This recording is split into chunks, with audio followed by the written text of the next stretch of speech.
ማን ነው እዚህ እንዳለው የነገረሽ? የነገረችኝ ማናት? ቆይ እዛ በስልክ ውስጥ ማን ነበር እያለ ሲያወራ የነበረው? አስታወስኳት። ኩኩሻ ሲላት ነበር የነበረው። እሷን ተከትዬ ነው የመጣሁት። እሺ በፈጠረሽ አንዴ ብቻ ውጭ ወተን እናውራ። ሌላ ሰውም አለ ማለት ነው? እስኪ ንገሪኝ፣ ማን ነው እሱ? ይኸውልሽ ግድ የለሽም። ለራስሽ ጥቅም ሲባል ውጭ ወተን አንዴ ብቻ እናውራ፣ ወይ ደግሞ አንዴ ከዚህ ሂጂና ስልክ ልደውልልሽ። እንደዛ ከሆነማ እውነቱን ካልነገርሽኝ ከዚህ ንቅንቅ አለ። ውይ የለማድ ነገር ልጅ ቡናውን ሳፈላ ልብስ ነካኝና ስቀይር ቆየው። ውይ እንግዳ እንዳለን አላወኩም ነበረ። እንዴት ነሽ? ሰላም ነሽ? ሰላም።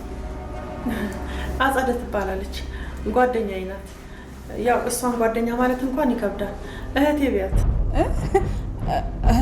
አዎ እንዴ እህቷ ቢኝ። እህቷ እኮ ነኝ እኔ። ለሀብልዬ ደግሞ ሌላኛዋ እናት ቢያት። ሀብል? ውይ ረስቼው። ለካ አንቺ ኩኩሻዬ እያልሽ ነበር። ለምን ከዚህ ሁሉ አትገለኝም?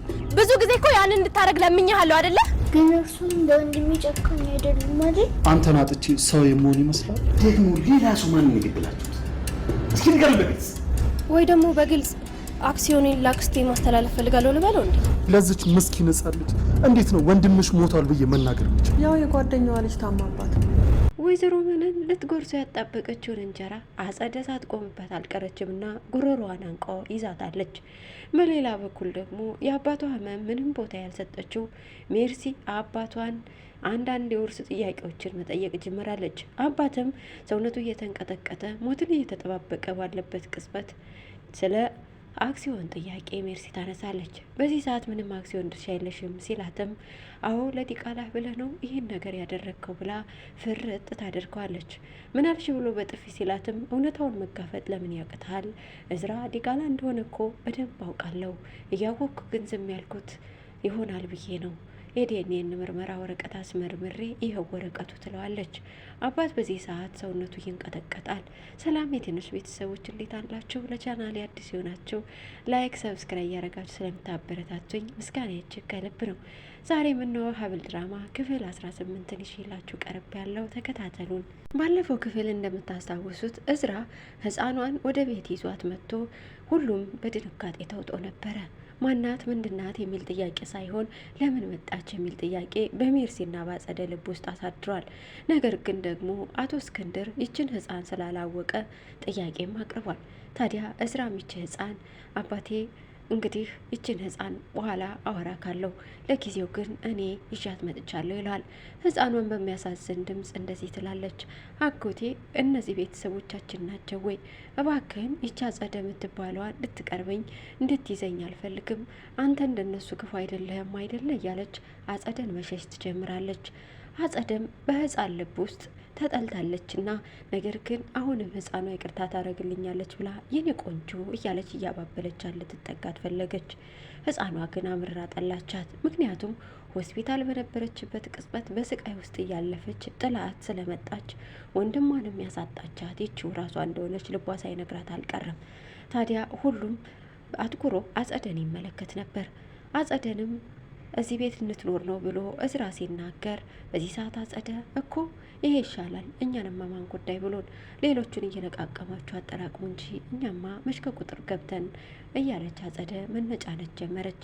በዚህ ሰዓት አቶ እስክንድር እስኪ አጸደ አንድ ጥያቄ ልጠይቅሽ፣ ይቺ ህፃን ልጅ የጠላችሽ በምን ምክንያት ነው? ምክንያቱም ህፃን ልጅ መቼም ሆን ብሎ አይጠላም፣ የሆነ ነገር አድርገሻታል ማለት ነው ብሎ ጥያቄ ጠየቃት። በዚህ ሰዓት አጸደ መንጨርጨር ስትጀምር ለህፃኗ ሞራል ሲባል ሀብል ይዛት ወደ መኝታ ክፍሏ ትሄዳለች።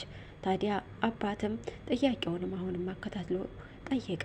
አንቺን ብቻ ሳይሆን ሜርሲንም ነው የፈራቻት፣ ያረጋችኋትን ነገር ንገሩኝ ሲል ምንም አላደረግንም ብለው ሁለቱም ምላሽ ሲሰጡ እዝራ ግን እንዲህ አለ። አባዬ እቺ ህፃን ማለት የቢንያም እህት ነች። ቢንያም እስር ቤት ባለበት በዛ ውስጥ ይሄው አጸደ ወንድሟን አለኝ የምትለውን አላይንታዋን ወንድሟን አስገድላባታለች። ሆስፒታል በነበረችበት ሰዓትም እያሰቃየቻት ስለነበረ ለዛም ነው የጠላቻት ብሎ እውነታውን አፈረጠው። በዚህ ሰዓት አቶ እስክንድር በእውነት በጣም ያሳዝናል።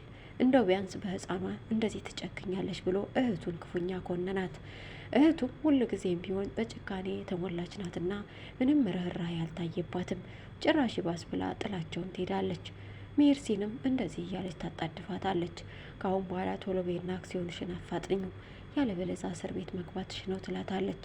አጸደ ነገሩ ግራ አጋብቷታል። ምክንያቱም ለምን እንደዚህ ሆነ? ለምን አክሲዮን ውስጥ ቶሎ አልተዘዋወረልኝም? ከዚህ ቤት ምንም አይነት ድርሻ ሳይኖር ልወጣ ነው የሚል ፍራቻ ያላት አማራጭ ሜርሲን ገፋፍታ መኪናዋንና አክሲዮኑን በሷ ማዘዋወር ነው። ታዲያ ሜርሲም አሁን ላይ ነገሩ ግራ አጋብቷታል። የአጸደ ስግብግብነት እየበዛ ስለመጣ እያስጠረጠረ ነው። በሌላ በኩል እዝራ ህፃኗን ምግብ እንድትሰጣት ለሀብል ካጠናከራትና ካዘዛት በኋላ ወደ ውጭ ሊወጣ ሲል አባቱ ትክስ ብሎ ቁጭ ብሏል። አቶ እስክንድር ስለ በሽታው አንድም ሰው የሚጨነቅለት አጥቷል። ሁሉም በራሱ ዓለም ተጠምዷል። ታዲያ እንዲህም አለ፣ በእውነት ስለ እኔ በሽታ እንዳንቺ የሚጨነቅ ሰው ልጣ እያለ ከራሱ ጋር ቆሰመ። እዝራ ግን መጥቶ አጠገቡ ቁጭ አለና አባዬ ይች ነጻ ልጅ በማደጎ መልክ እንድንወስዳት እፈልጋለሁ፣ ደግሞ አንድ ጥያቄም ልጠይቅ እፈልጋለሁ ይለዋል። ላሳክማት ልትለኝ ከሆነ አጓን የዝች ህፃን ነፍስ መታደግ የሚችል ንብረት ካለ ሁሉንም እንድታደርግ ፈቅጄልሃለሁ ይለዋል። ስራም ልቦ በደስታ እየዘለለ አባዬ አንተ መልካም ሰው እንደሆን ካውቃለሁ፣ ስለዚህ በጣም አመሰግናለሁ ብሎ አባቱን አመሰገነው። አባቱንም እንደሚድንለት ተስፋ ሰጥቶት ዶክተር ፍሬዘር የሚባል ሐኪም ከውጭ ሀገር ስለመጣ አሁን አንተን በቀላሉ ትድናለህ አለው። እንደዚህም ብሎ ተነጋግሮት አባትም ልጅቷ እንዳሳድጉ ፈቅዶለት እዝራ በደስታ እየከነፈ ኩኩሻ ሊያገኝ ይወጣል።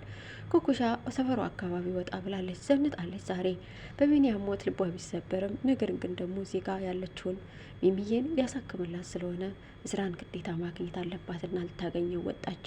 ወጣ ልታገኘው ስትልም ግን ወይዘሮ መነን ተከትላት ትወጣለች። ከነዝራ ጋርና ከነጸደ ጋር ያላትን ግንኙነት በፍጹም አልወደደችውም። የአሁኑን የገንዘብም ሁኔታውን ቀድማ ሳታጣጥም አጸደ እንዳታያት አልፈለገችም ነበር። ነገር ግን አጸደ ዛሬ አየቻት። ሁለተኛ ከነዝራ ጋር ላይሽ አልፈልግም ተብሎ ተመለሽ ብላትም ጥላት ትመለሳለች። ወደ ቤት ስትመለስ ግን እዝራና ኩኩሻ ወደ ቤታቸው ሲመለሱ አጸደ አልተመለሰችም። አጸደ ትኩረቷን ያደረገችው መነን ጋ ነው።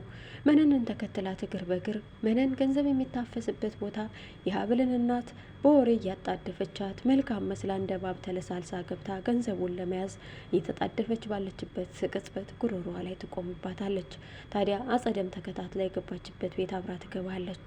የዚህን ሰዓት ነበር መነን ራሷን መቆጣጠር አቅቷት በጭንቅ ተውጣ ውጭልኝ ባክሽን እያለቻት በነበረችበት ሰዓት ወይዘሮ ሀና ምግብ ልታቀርብ ወደ ኩሽና ገባ ብላ ነበር። ስትመጣ ግን እንግዳ ከፊት ለፊቷ ቆሟል። ውይ እንግዳ ይመጣል እኮ አላልሽኝም አለቻት። አዎ ጓደኛዬ ነች፣ ክፍለ ሀገር ነበረች፣ አሁን መታ ነው ትላታለች። በሉ ተጫወቱ፣ ለምን እስከ ዛሬ አልነገርሽኝም ትላታለች። አጸደ ግራ ገብቷታል። የሀብት ምንጯ የመነን ይሄ እንደሆነ አሁን አውቃለች። ስለዚህ ይህንን ሀብት ደግሞ አብረው መብላት እንዳለባቸው አሰብ አደረገችና ይኸውልሽ ሀብል እኮ እናቷ መታ እዚህ ነን ሀብል ስትል ግራ ተጋባች።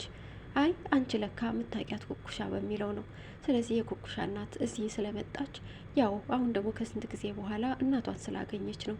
ይች ደግሞ ጓደኛዬ ናት ብላ መነን ማስመሰሏን ቀጥላለች። አጸደ ግን የሆነ ነገር ሳትፈልግ አልቀረችም። ምን ፈልጋ ይሆን? በቀጣይ